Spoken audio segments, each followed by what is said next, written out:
Hi there, this is Sean, the Honest Book Reviewer, with another book review.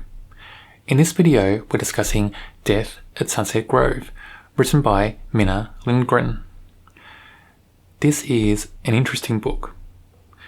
It's marketed as a mystery, maybe a cozy mystery. There's not much of a mystery to it. I'll park it in cozy mystery, but the mystery was very weak. What's very strong in this book, though, is the characters. And what other book out there has the main characters in their 90s living in a retirement home? That's what made it interesting. And it's the only book I come across like this. There are 3 books in the series. And I found this book quite fascinating because of the characters and just how they act, how they're interpreting and getting through modern life. Life in this nursing home anyway. I found that quite fascinating. It's enjoyable. It's often sad as well. There are a lot of laughs in the book as well. So it's a mixture of things. And I think the author's written a great balance in this book. Life at Sunset Grove isn't very exciting. The people who run the home are cost-cutting left, right and centre. Relatives don't visit very often.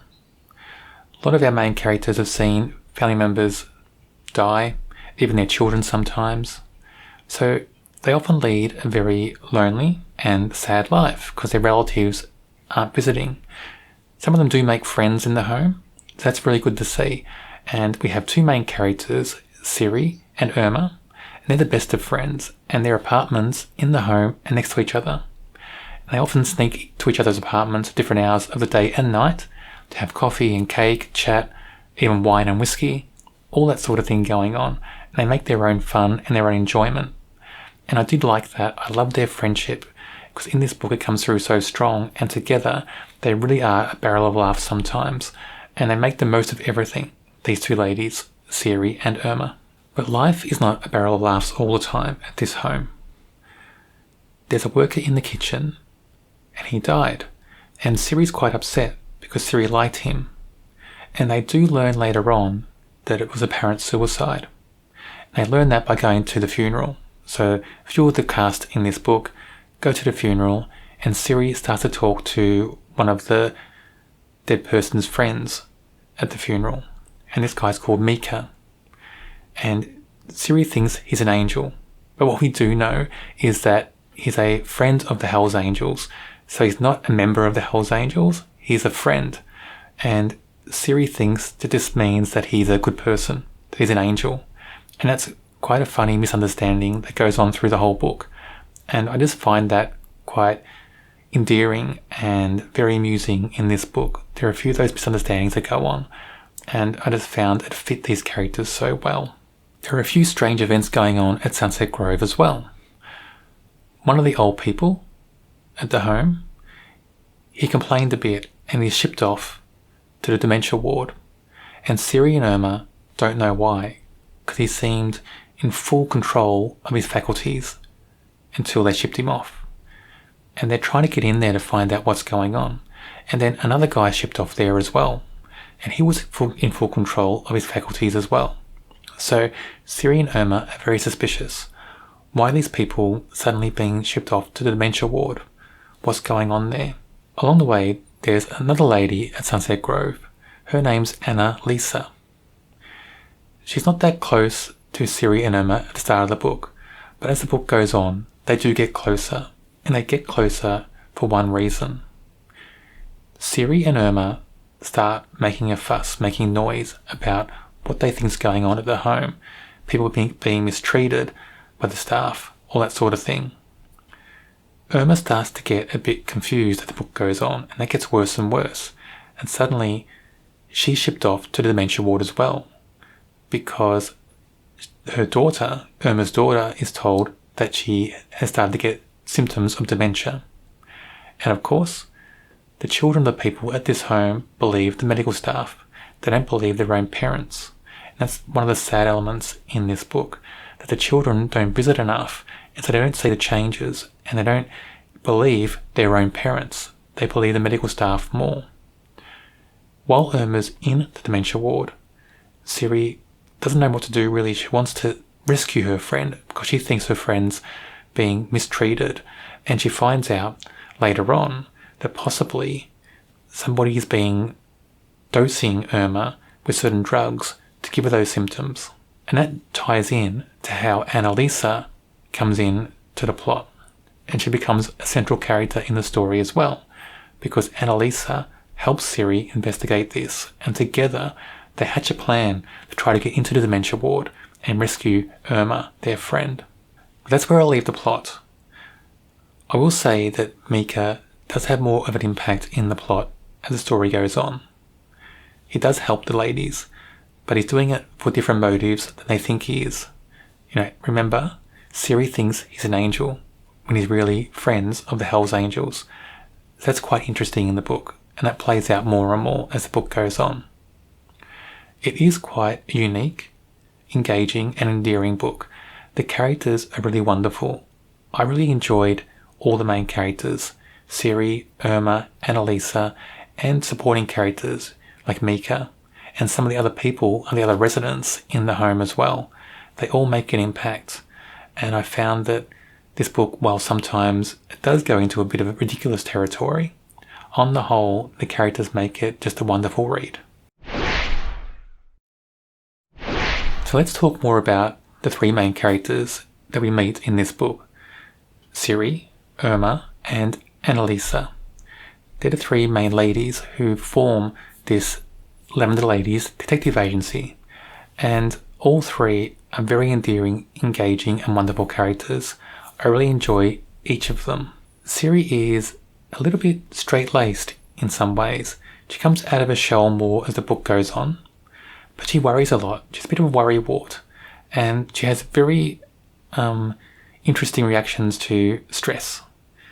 She doesn't cope with it very well, and she gets a bit muddled sometimes as well, but most of the time she's very clear thinking. She sometimes thinks slowly, sometimes forgets what she's doing. But one of the endearing things about Siri is she loves tram rides, and sometimes she'll just escape the home a bit, go on a tram to clear her head.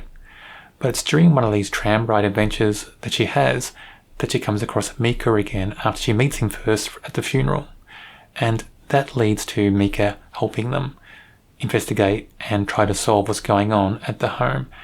And so it's because of Siri's nature to want to explore the city and get out and still be independent. That's the reason why they can get to the bottom of what's going on at Sunset Grove. So it just goes to show that the strength of this character is a true driver of the plot. Irma is not as believable as Siri, but she's still a very endearing and engaging character. I loved her flair, I loved her vitality, and I just love the way she can walk in a room and kind of set it on fire. She draws attention to herself, and she doesn't mind that, and she's larger than life. And I love the way she talks about things like eating cake all the time, and that a doctor always lets her have whiskey and wine. The doctor said she should have whiskey every morning or whiskey at night, and she can have cake whenever she wants to because she can just pop a pill and doesn't have to worry about blood sugar. It's those little things that make her very endearing. And she has these little catchphrases that go on in the books as well, that in this first book, it's quite endearing and you don't get sick of it in the first book. I like Irma a lot, and I just like the fact that she also has a zest for life. She's so positive, and I love the fact that her and Siri are just a great pair. They're great friends, and they know they're best friends, but they know they're also got a bit of a sad lot in life where their family won't visit them, but they make the best of everything on every occasion. Annalisa is a great character as well. At the start, she is more in the background, more of a support character. But then when Irma's in trouble, Annalisa comes to the forefront to help Siri, and Annalisa becomes a central character in this story. She has the most character growth, I think, of any character in this book, because at the start of the book, she's kind of in her own world. She's very reserved and doesn't really engage with people in the home that much. But then as the book goes on, that changes.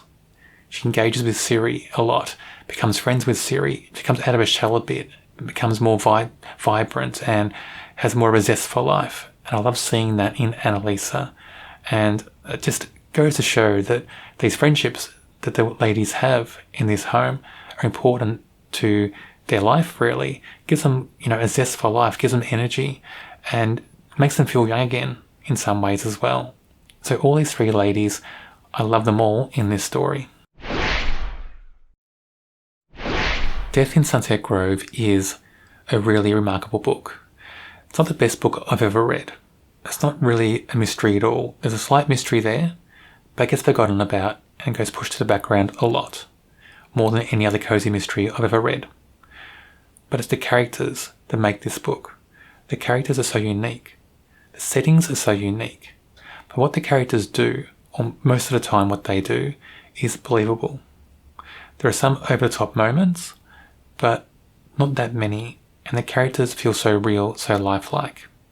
I rate this a 3 out of 5.